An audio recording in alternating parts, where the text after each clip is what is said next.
At T-Mobile, our critical mission is providing unparalleled 5G coverage for when connectivity is mission critical. Introducing T-Priority, America's best 5G network experience for first responders, even in times of congestion. More capacity, faster speeds, better coverage. T-Priority from T-Mobile, built for tomorrow's emergencies, ready today. Discover more at t-priority.com. For qualifying organizations on eligible rate plans, coverage not available in some areas and may be impacted by emergencies. This episode is brought to you by Pluto TV. Are you looking for your next case? Pluto TV has all your favorite crime dramas streaming for free, which means suspicion is free, with countless cases to crack. Watch CSI, Criminal Minds, NCIS, Blue Bloods, Tracker, FBI, and SWAT, all for free from all your favorite devices. Feel the free. Pluto TV. Stream now, pay never.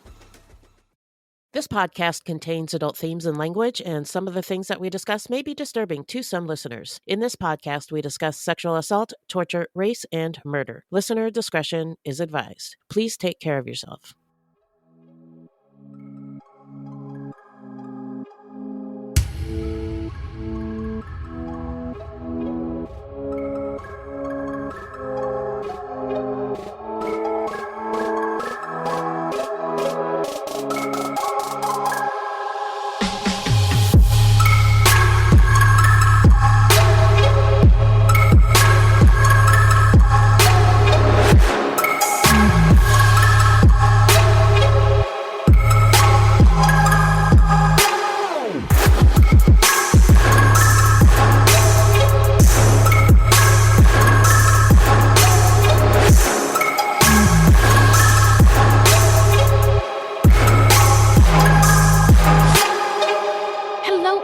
And welcome to Fruitloops. Buiti binafi and bienvenidos, bitches. Thank you so much for listening. Yeah. Fruitloops is a podcast about true crimes committed by people of color and those who are othered and the victims, because there are, believe it or not, systems, institutions, and patterns in society that gatekeep this information. But we're going to give it to you straight, no chaser. The truth is, we're all capable of doing very shitty stuff. Yep. And all victims deserve to have their stories told. These crimes rarely get any public attention because, in the simplest of terms, the news is racist. Allegedly.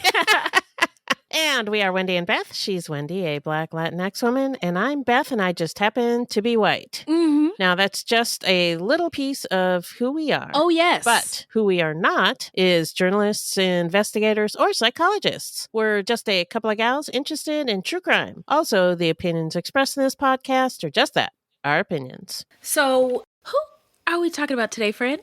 Well, today is our episode 240 about Anthony Balaam, known as the Trenton Strangler, a black serial killer who raped and murdered 4 women between 1994 and 1996 in Trenton, New Jersey. Well, before we get into the story, how you doing? I'm doing good. So far, so good this week. Yeah. Can't complain. The week just started. We're still here. Yeah, week just started. Yeah. The good news is that the coming week, because of Labor Day, a lot of people get an extra day, a 3-day weekend. Oh, that's right. Yeah. I know I do, and I can't fucking wait. Yeah. Yeah. So this is kind of interesting. I was talking to Minnie when we were on vacation, and in Canada, they have like random days, like holidays. They're not really specific for anything. They want it's approximately 1 day off a month. I think there's one month that they don't get a day off, but they're not always like specific holidays. It's called a civic holiday, so I was calling it the generic holiday. The Kirkland holiday? Yeah. That's funny. So that's pretty cool. But that's cool that they do that. Just, give workers and the people a day off. Just 1 day. How about that? 1 day a month. Isn't that nice? Yeah. Canada, in some ways, they really got to figure it out over there. How you doing? Me? What's new? Great. All is well. I suppose by now people know that my living room was shot through. Yeah. And so we are sort of picking up the pieces as one does after an event like that. Trying to figure out what you want to do. Yeah, like finding a counselor for kids is really hard. Yeah, it is. As you can see, it has taken us several weeks. So we're still, actually, this week we finally got scheduled with somebody. So that is very exciting. That's good. Yeah. And this counselor does play therapy. So Nice. I'm really kind of interested and looking forward to seeing how that goes. And the thing that sucks is that my kids, something happened and they just are not talking about it. Like, even if me and old Whitey are like, when it happened, we were so scared, to invite them to be able to say, I was scared too. Right. But they're just not doing that Not yet. talking So, about it. yeah. Huh. So I understand, but Yeah. I just don't want to. Leave it. Yeah, I don't want to leave it. And just Yeah. assume that they're okay. Yeah, exactly. Right. Yeah. Anyway, but I am very happy to be here with you recording this Yeah, episode. me too. So let's get into some listener letters. All right. Here we go. Well, hello, angels. Now tell me what's in the bag, Beth. Well, I wanted to say thank you to Maya for your email. Yes, thank you so Yeah. much. Hip hop air horns. Thank you so Yeah. much. It really made both of our days. Our day. Yeah, it really did. Yeah. Seriously, these emails. Like, sometimes we're having a bad day and we get an email like this and it just makes our day. It brightens up our day and helps It keep really us going. does. So thank you from the bottom Yep. of our hearts. Yeah. So Maya is a 23-year-old Black female. She lives in Chicago. And she just got married to her beautiful wife. So congratulations, to both of you. Yeah. She said she's a mail carrier for USPS. Oh, shout out to the mail carriers. Yeah, and she said that there have been robberies and murders against my mail carriers. I had no idea. I didn't either. And people don't respect mail carriers anymore, she says. Going to work is equivalent to going to war. And they do a lot to hide what happens to mail carriers in Chicago to make the public feel like they're protecting them. But they only care about the north side of the city and pushing the mail out. So I had no idea. I So didn't wanted either. to relay that to the fruities. Yes, thank you for sharing that with us. Yeah, definitely. Mm-hmm. And she also enjoyed our Dorothy Williams case and Oh, yeah. loved how we explained racism in Chicago. And she says it's still very much racist as fuck. I've heard, she's not the only one who says that. Yeah. Yeah. Thanks for keeping it real, Maya. Yeah, Or Maya, definitely. sorry. Yeah. And she said that even with 2 Black mayors, they still have a lot of problems with that. And if you fruities have any questions or comments, please go ahead and send us an email. Yes, we love them. Send them to fruitloopspod@gmail.com or leave us a voicemail at 602-935-6294. We may feature it on a future episode, but we don't have to, so just let us know if you don't want us to, and we won't. Yeah, and thanks again, Maya, for that lovely email. Yeah. And we read every word. Yeah, we did. We read the whole thing. Oh, yeah, more than once, because it was so nice. So we also got a new Patreon named Angela Y. Ooh. And just want to say thank you, Angela. Yeah, thank you. And here's your tune. Angela to the Y. Angela to the Y. That's a Patreon. Angela to the Y. You are fruity from infinity to infinity. Aw. And that was my rendition of UNITY for Angela, and I hope you liked it. I loved it. Thank you. Okay, so before we get into our episode, we just want to let people know that this is a podcast about true crime and people of color. True crime is difficult to talk about and hear about sometimes. Race can be too. It's just part of the world that we live in, and as global citizens, we all should be able to talk about this stuff, and we want this to be a safe space where we can have discussions about all of the things. We live here too, and we're all learning all the time, and sometimes we make mistakes and don't have perfect conversations, but, we cop to it, we learn from it, and we keep it moving on our collective quest to be our bestest, sexiest selves. That's Amen. right. We welcome our listeners to be a part of the conversation on Facebook or Instagram at Fruitloops Pod, or email us at fruitloopspod@gmail.com. Yeah. Okay, well, let's take a quick break and then we'll get into the story when we come back. All right.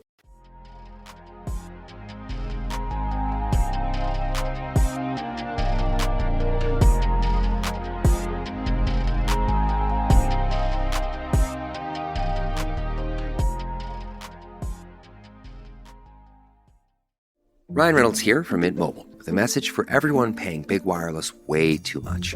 Please, for the love of everything good in this world, stop. With Mint, you can get premium wireless for just $15 a month. Of course, if you enjoy overpaying, no judgments, but that's weird. Okay, one judgment. Anyway, give it a try at mintmobile.com/switch. Upfront payment of $45 for 3-month plan, equivalent to $15 per month required. Intro rate first 3 months only, then full price plan options available. Taxes and fees extra. See full terms at mintmobile.com.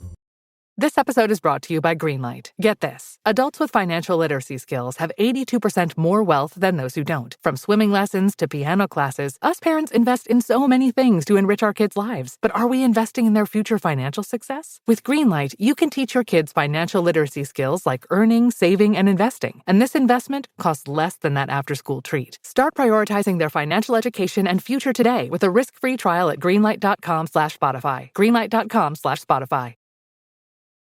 We're back from our break. Remind us, Beth, who is our subject today? Our subject today is Anthony Balaam. He was or he still is, he's alive still, but he is in jail. Yes.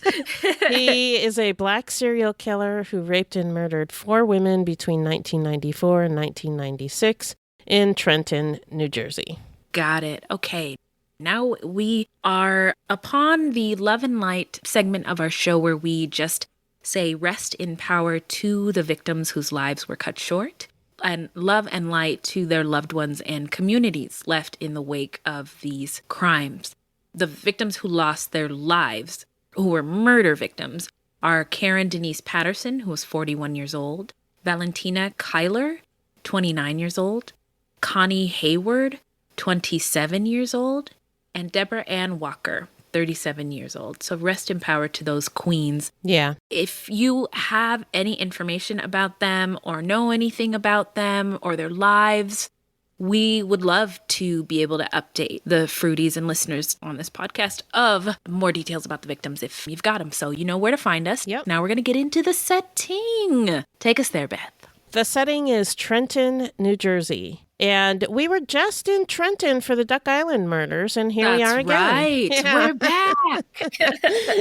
As a reminder, Trenton is the capital of New Jersey and is located on the bank of the Delaware River across from Pennsylvania. The original settlers of the region were the Lenni Lenape. The tribe's historical territory includes New Jersey, Pennsylvania, the lower New York Bay, and parts of Delaware.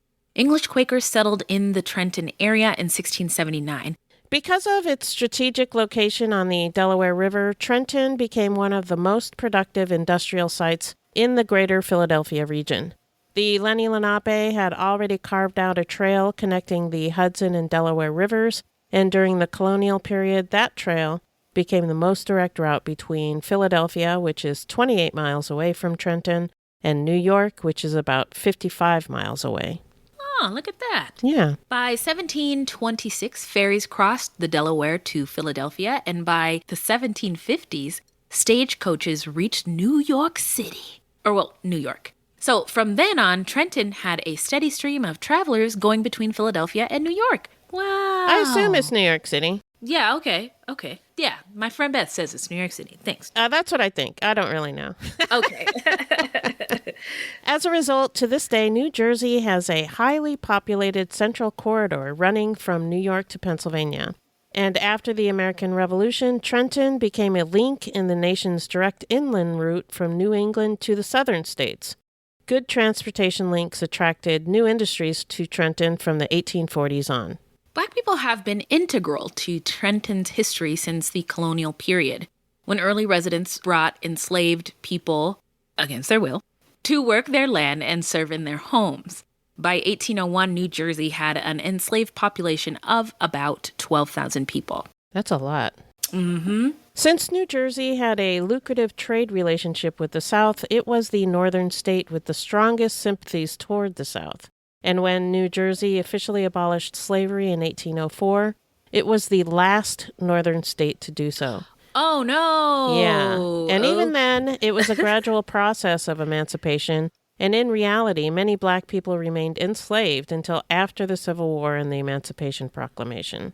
Oh, my gosh, that's criminal. Yeah, it is. By 1900, Trenton's total population numbered more than 73,000, but Trenton's black population was just over 2,000, representing less than 3%.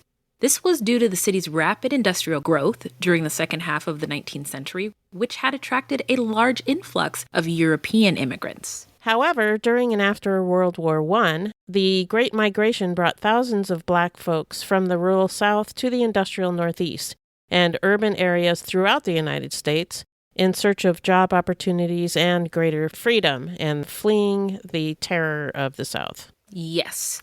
In Trenton, this migration led to substantial increases in the black population from 2,500 in 1910 to more than 8,000 in 1930. Trenton's population grew and diversified with its industry, and by 1950 it reached a peak of 128,000. At that time, Trenton had the fifth highest density of cities over 100,000 population, or around 17,000 persons per square mile. Holy Wow. shit. They're stacked in there. Yeah. Many black people also migrated to Trenton during World War II for defense jobs, and their numbers continued to grow afterwards. However, after World War II, a loss of industry put the city into serious decline, and racial tensions increased. Yes, they did. I think somewhere in that time in the 60s, there might have been, I didn't look up enough into this to put it in the doc, but there in the 60s, it was, a pretty hot time all over the United everywhere. States. Yeah. So I think there were some City Trenton remembers race riots of 1968. I plan on looking into that more, but if you're listening and curious about that history, just Google it. But in the 1980s, Reagan made everything worse. I could have put it better myself. Reagan purportedly thought that by lowering taxes and regulations on corporations, it would allow for them to create jobs and raise wages for workers. But guess what? The result was they simply kept more of the money to themselves. Whoa! Yeah, and I put the word purportedly in there because I don't know if he actually believed that or if he just wanted to make money for him and his friends, Yeah. I just never know with those kinds of people. Did he really think this was going to work? Was he really trying to help America or was he just trying to hoard money? I don't know because he did have a lot of money. Yeah, he did. Yeah. And his family has a lot of money for generations, which would have come with the job anyway. So you didn't have to hurt so many people economically to do it. Yeah. I don't know. It's gross. It's one of those questions I always wonder about. I want to know too. Yeah. Tell us. But anyway, the stock market went up, but this did not help average Americans and many people of color. And to lower government spending, funding for departments like agriculture, commerce, housing, and urban development, and the Department of Labor was reduced. Do you remember Farm Aid? No. You don't remember Farm Aid? They had these concerts to raise money for American farmers. And it was because of this kind of thing. They defunded departments like agriculture. Yeah. And, I think also the Republican administrations, I think a stat came out that the economy isn't better under their leadership. That it isn't. Yeah. And these cuts, they are defunding these really important departments and funding ones that also make things worse, like the military, police. Yeah. So I just think that their logic is very flawed, and we have plenty of evidence to prove it. To back that up, Yeah.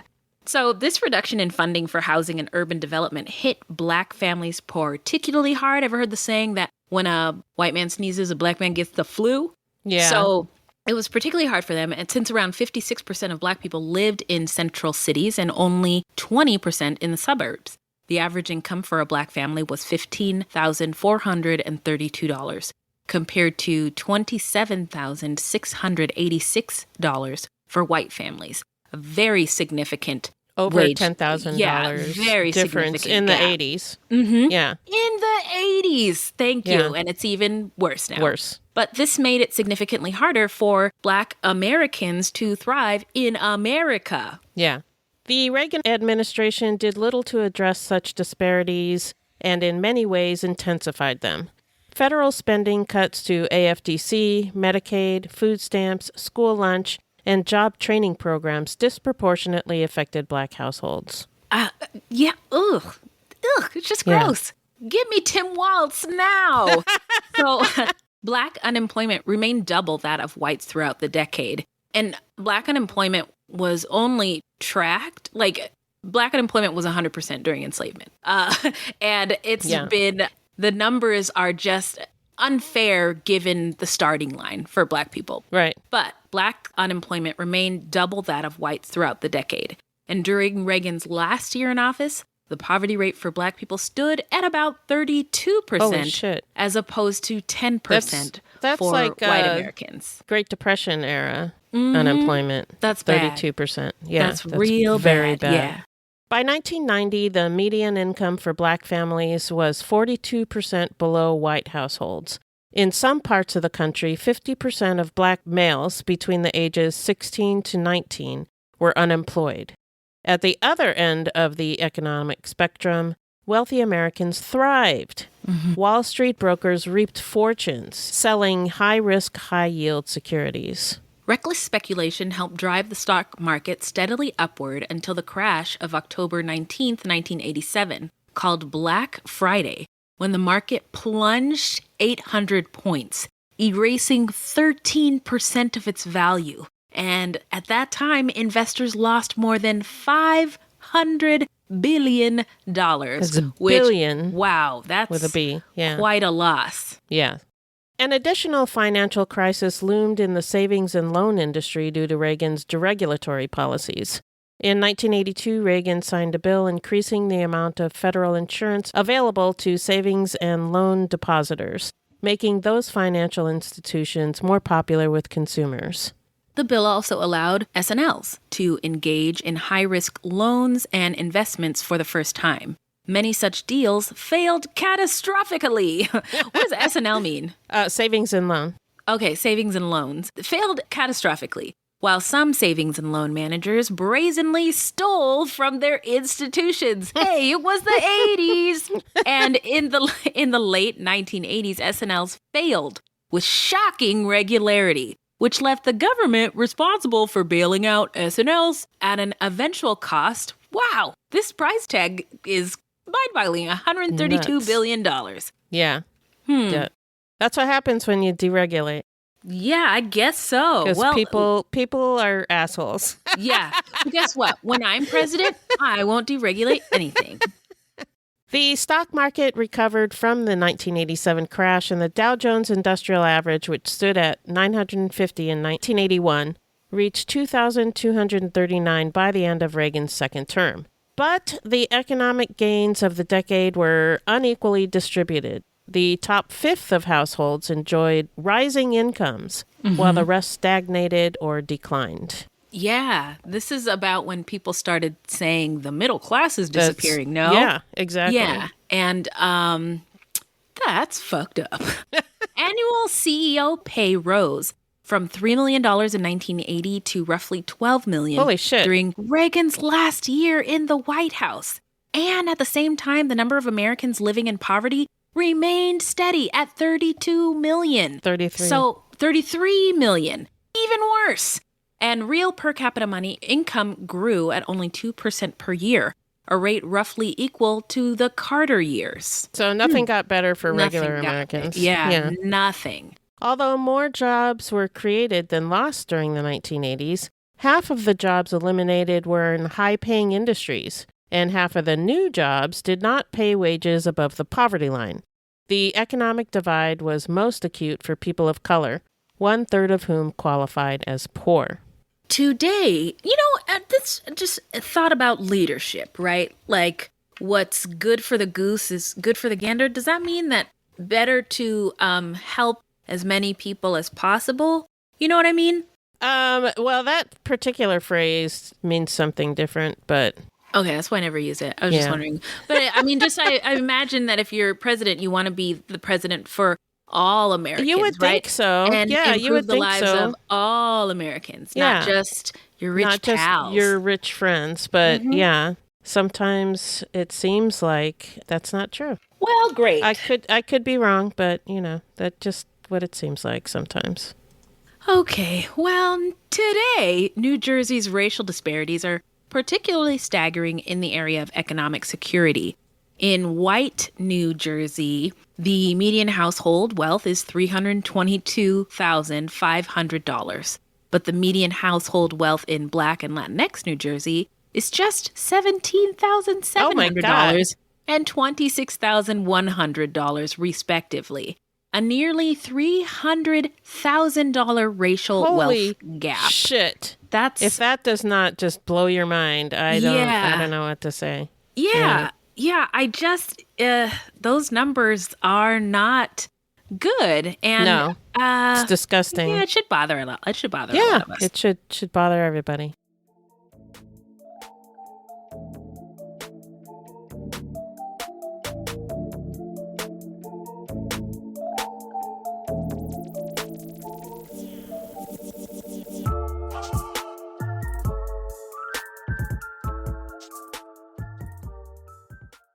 Support comes from ServiceNow. We're for people doing the creative work they actually want to do. That's why this ad was written and read by a real person and not AI. You know what people don't want to do? Boring, busy work. Now with AI agents built into the ServiceNow platform, you can automate millions of repetitive tasks in every corner of your business, IT, HR, and more, so your people can focus on the work that they want to do. That's putting AI agents to work for people. It's your turn. Visit servicenow.com. Want a website with unmatched power, speed, and control?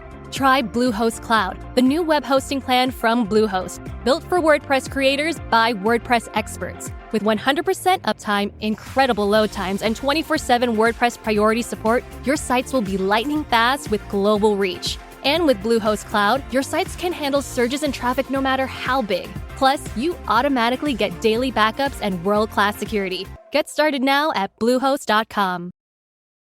So, speaking of more bothersome things, let's get into the early life of Anthony Balaam. Okay, Anthony Balaam was born on July 9th, 1965, in Trenton, New Jersey. He reportedly had a neglectful childhood. His mother was described as an alcoholic consumed with her addiction, unconcerned about her children. His father is not mentioned at all. It is said that the family lived in homes infested with rodents, roaches, and animal feces. Okay. Due to his childhood neglect, Anthony did not get much of an education. As an adult, he worked in temporary jobs or made deliveries. Anthony grew to be 5 feet, 8 inches tall and was slight at around 150 pounds. He was described as unassuming, polite, and soft-spoken. In his 20s, he had a 9-year relationship with a woman named Keisha White, and the couple had 2 children.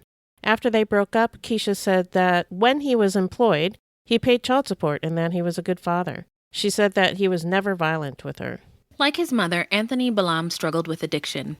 He used drugs, specifically crack, and he had a history of arrests for various offenses related to his drug use.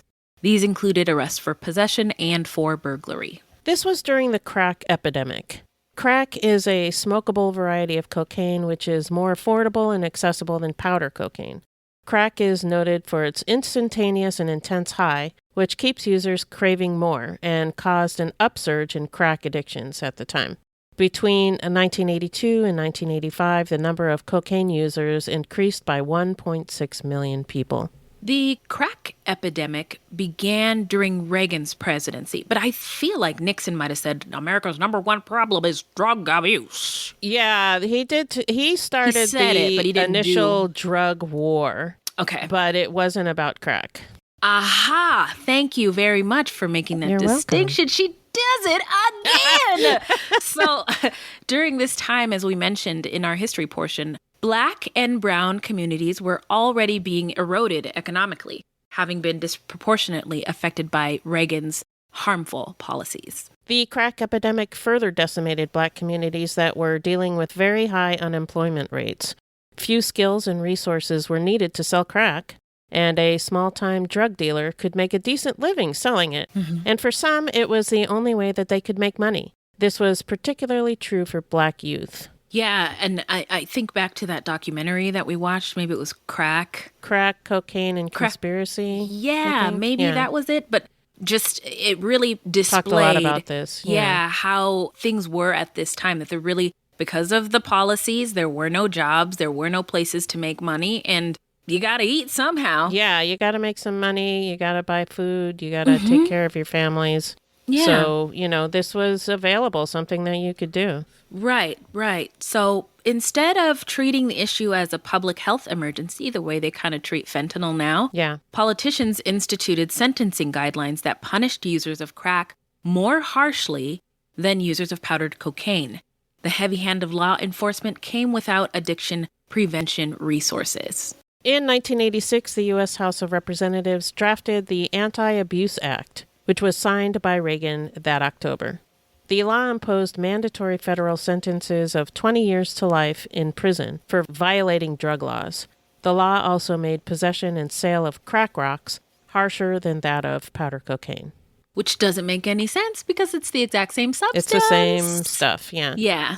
The war on drugs focused on small-time drug dealers, often poor young Black males from the inner city.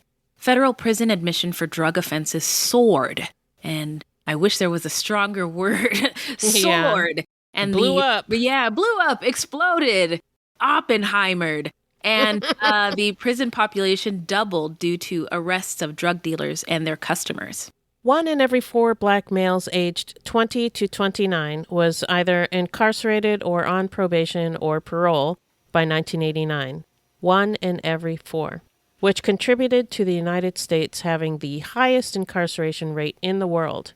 By 1995, that statistic had increased to nearly 1 in 3. Yikes. Yeah.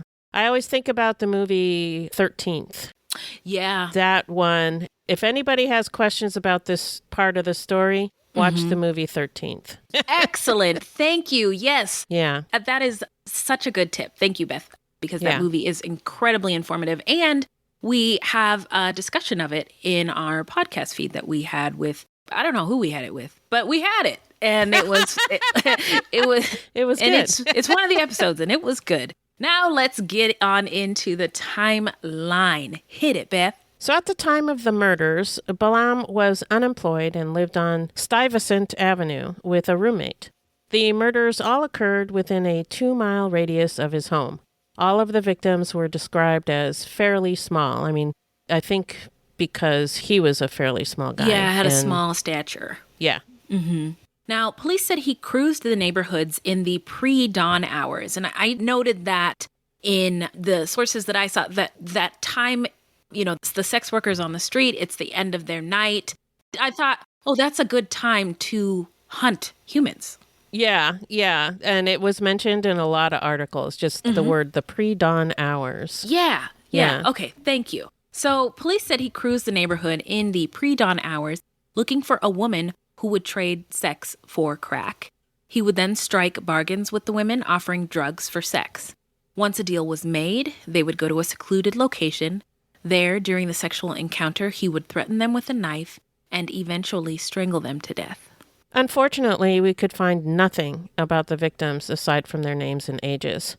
We'd like to try to get as much information about the victims as we can, but in this case, we could find nothing, and I looked everywhere. I know, I did too. Yeah. I found photos of the women, and that was it. Yeah. Yeah, so if you're listening to this and you maybe know something about any of these victims or surviving loved ones or their community, we would love to know more. What we did find is that on October 24th, 1994, Karen Denise Patterson, who was 41 years old, was sexually assaulted and murdered. Her body was left in a vacant lot, and the killer stole her watch.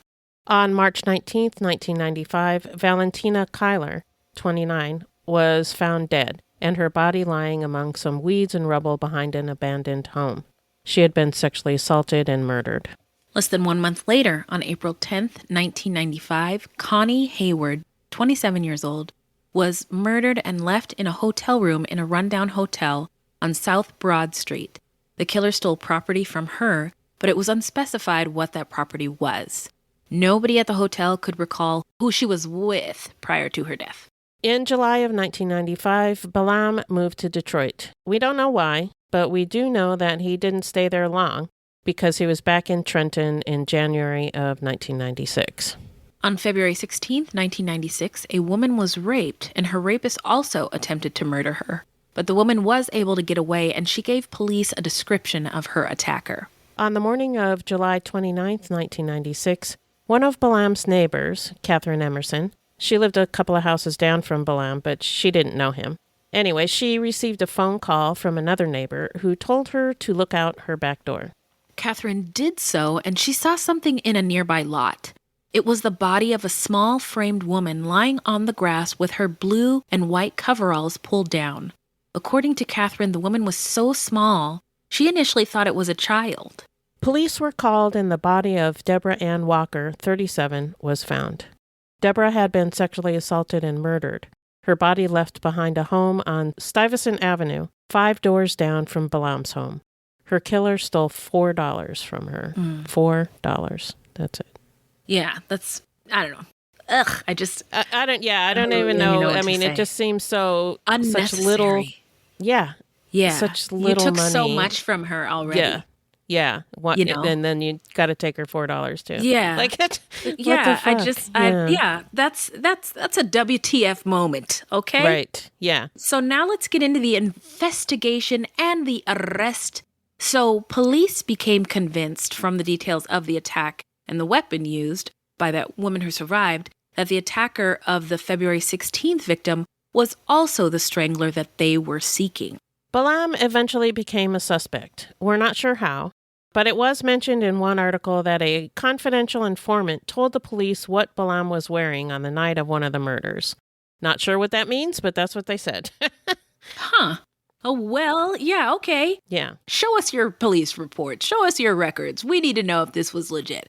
But in any case, Balaam was arrested at his home on August 7th, 1996 at about 2:30 p.m. Mr. Balaam was described by a detective who arrested him, Anthony Manzo, as unassuming and polite, a yes sir, no sir kind of person. Deputy Police Chief Joe Constance, who had been on the force for 27 years, called Balaam, quote, one of the calmest and coolest murderers I've ever encountered, unquote. That's an interesting quote. That is. I'm sure he's met numerous. A lot of them. Yeah. So police said that Balaam confessed to the crimes and talked about feeling rage and an overwhelming power over the victims, which we know crimes of rape or crimes of sexual assault are often about power. Not necessarily just the sex. And they said he gave statements linking himself to all 4 murders, and the statements gave lurid details as to how he sexually assaulted each one of the women. The February 16th rape victim identified him as her attacker, and DNA testing on semen recovered near 2 of the bodies linked Balaam to the crimes. Got him. Way to go, DNA. So investigators said that they thought that at least one other woman had escaped after having been attacked by Balaam, and they hoped she would come forward.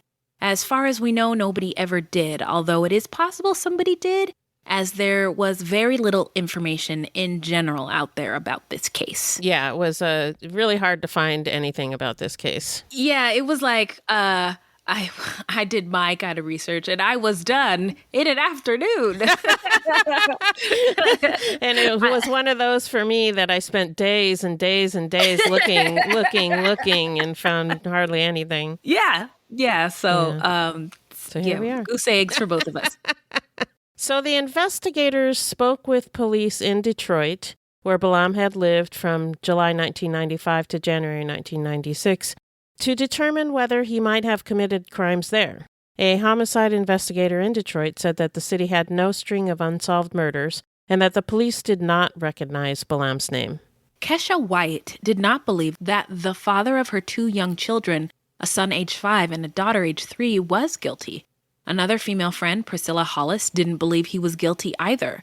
She believed the police forced him to confess, and we understand why they would believe that. Yeah, because it happens. Because it does happen, but right. It sounds like they did their due diligence in this case, and DNA doesn't lie, so...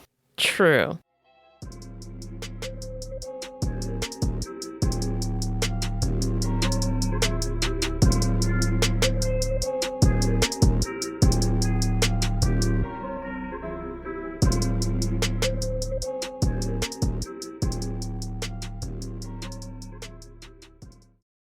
Today, the beverage aisle looks a lot different than it used to. America's beverage companies are working together. We're delivering the options everyone wants. In fact, nearly 60% of beverages Americans buy have zero sugar. You'll find more variety than ever, including more of your favorites, now available with zero sugar. You'll also find more sizes and clear calorie information on the front of every can, bottle, and pack. We know when it comes to finding balance, the more choices, the better.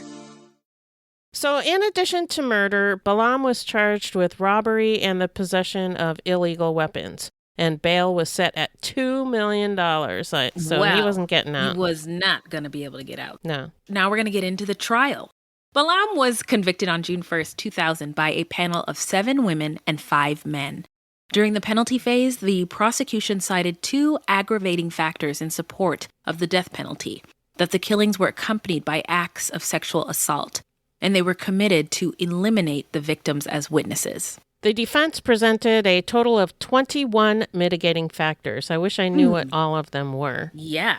But some of them were that he was neglected in childhood and that he had a chronic drug addiction which affected his conduct and stability. Okay.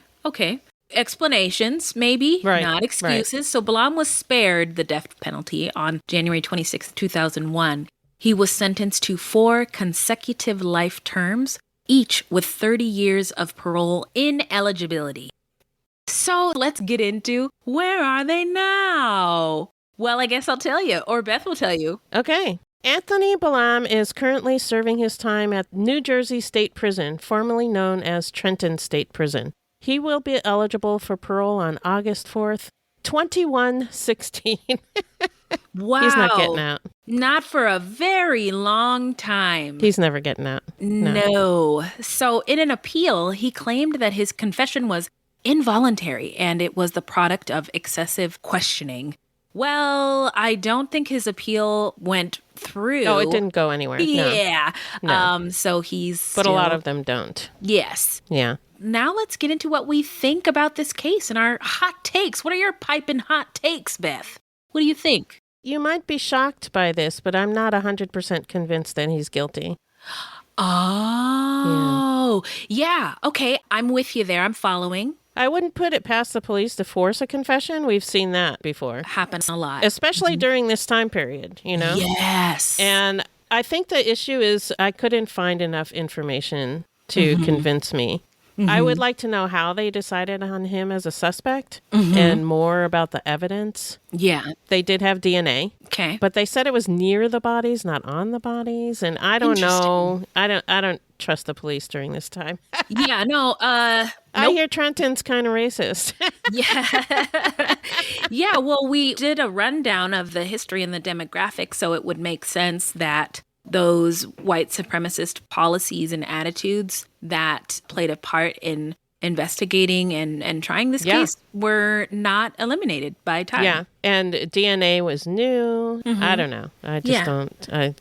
Anyway. Hey, it's all right. It's all right to have your thoughts. Yeah, well, I'm just not 100% convinced. Yeah. I think he probably is guilty, but I'm not 100% convinced. Yeah, there's some questions like, you know, for the police to say he's the coolest murderer I ever met is crazy. That's another thing is that, you know, his ex-girlfriend didn't believe he did it. Like, ex-girlfriends are like, yeah, he did it, you know? Yeah. That is, you're right. And then, he was described as polite, unassuming, a good father, never violent. Yeah. Those are things you don't see with serial killers usually. Yeah. That doesn't mean that he's not capable. And really, we just don't have enough information on this one. Right, to know. Yeah. Well but enough, he did have a either shitty way. childhood, so we can mark that off of the serial killer bingo card. Right. Yeah. So if he did do it, it's the usual shitty childhood and doing drugs.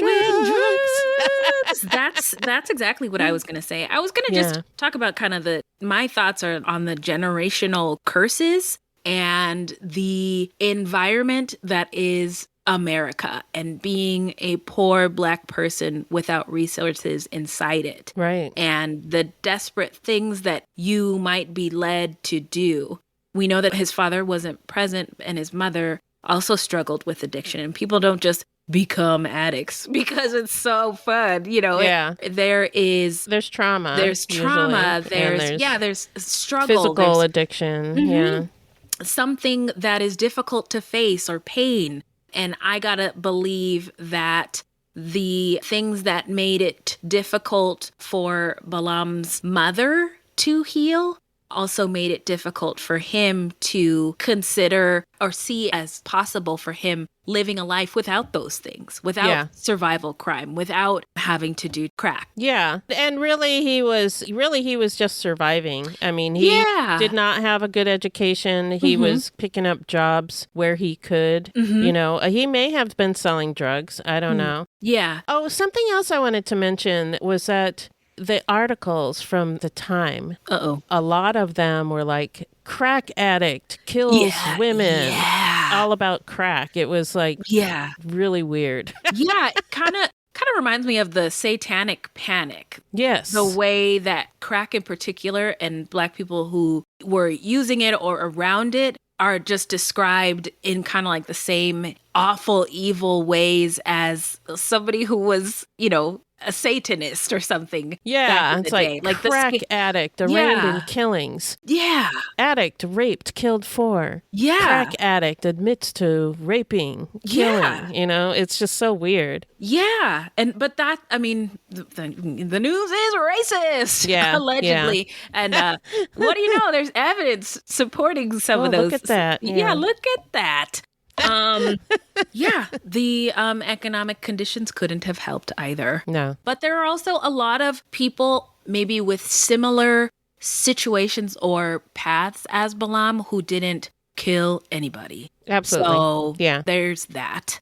But a sad case all around. We wish we had more information. So if you are listening to this and you have more information or thoughts of your own, you know where to find us.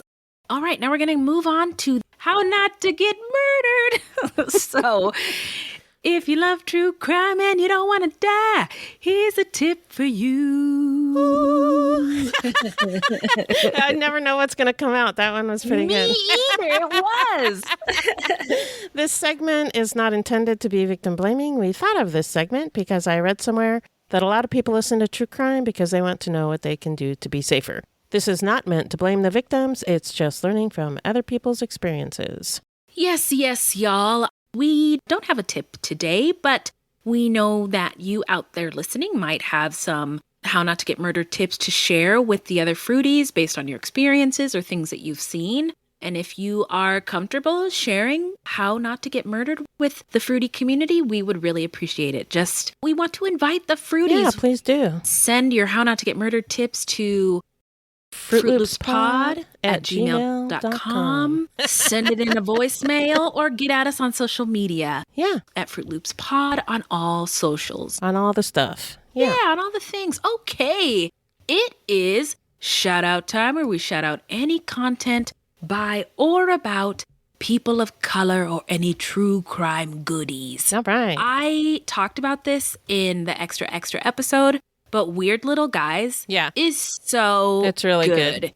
It is a podcast about terrorists, usually the domestic white ones who are on the far right. White supremacists. Yeah, white supremacists on the far right. And she also covers some on the far left, too, which was a blind spot for me. But she goes into how they do these horrible plots and they make pipe bombs and they blow up buildings and kill people. But at the end of the day, they're just weird little guys who hate race mixing so much they won't let their food touch on their plate, or they are part of weird like sex cults, weird sex clubs, or used sex dolls, that they bought off the internet, like just weird little guy stuff. Yeah. So we're made to believe that they're these horrifying, scary monsters. But when you consider that they're just weird little guys, they're not monsters. We can defeat them.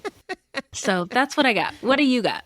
I wanted to shout out The Killer on Peacock. It's a movie. Have you watched it yet? No. So it didn't get great reviews, but I think that's because it's a remake. Okay. And they made the cast more diverse. Okay. And the main character's a woman, and she's black, and there's a police detective, and he's black, and so people are big mad about that. Ooh, oh, you like and they your get feelings? the snowflakes are mad about it. Wait a minute, that's the girl from Game of Thrones. Oh yeah, you're right. That was Khaleesi's, right hand lady. Yeah, you're right. I knew her from somewhere, but I didn't know where. Oh, she's great in this movie, and I thought it was a lot of fun.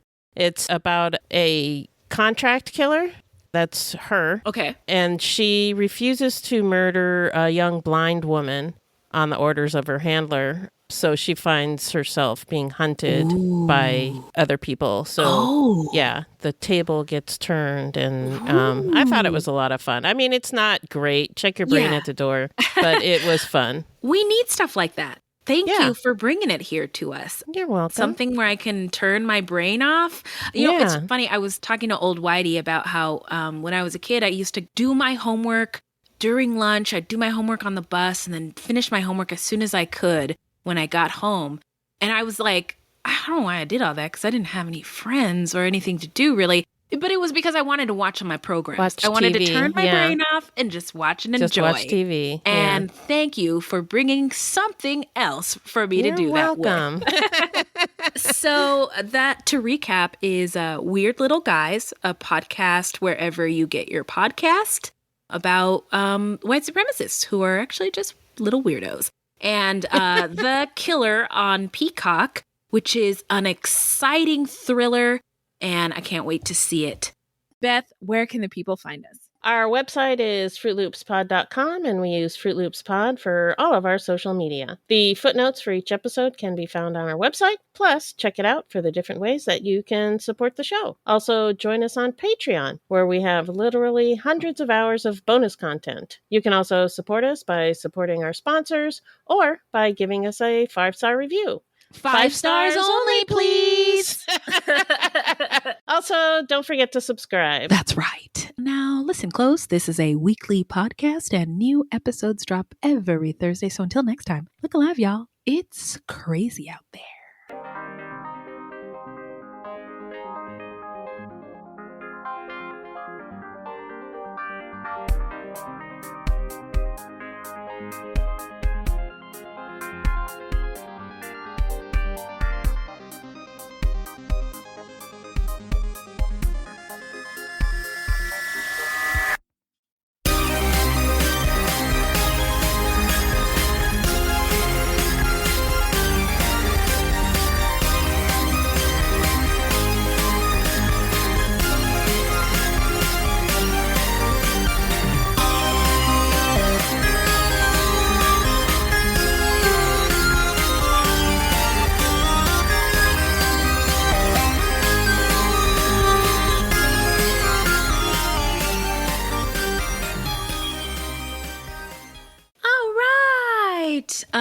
I am going to take my sleeping pill right now, but it shouldn't kick in until we're done recording. Okay.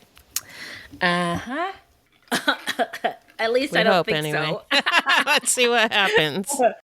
Okay, are you ready to get into this? I am ready. Let's do this. Oh, okay. You don't have to tell me 2 times. All right. Okay, well, let's get into it. Okay, before we get into the setting, I forgot to divide up the script. So I am doing it right now. Wait. I was going to say, why don't we just try it by feel? Okay. Well, I'm putting Beth, and then the ones that don't have a name, we know are Wendy. How's that? Okay, that works too. All right. But onward we On go. with the story. Yeah, sorry, Minnie. On with the show. Sorry This is for the tangent. it. No problem. In the year 2000, by a panel of 7, I'm going to say that regular because So each with 30 years of parole ineligibility. He was not eligible for parole. So In other words. remember how we were like, let's see if the sleeping pill kicks in. It did. It's kicking. Okay. So oh my God, I just lost the script. Hey, we did it. We did it in exactly an hour. An hour. Cool. We win for the day. Wow. We did it. We win this time. We did it. Yep. We right. live to see another day. Okay, friend, I'll get this audio in the drive. Our next recording is Tuesday. Looking at the calendar. Tomorrow. No. Next Tuesday. Oh, next Tuesday. We talked about this. Okay, got it. That is I didn't want to do fantastic. three days in a row.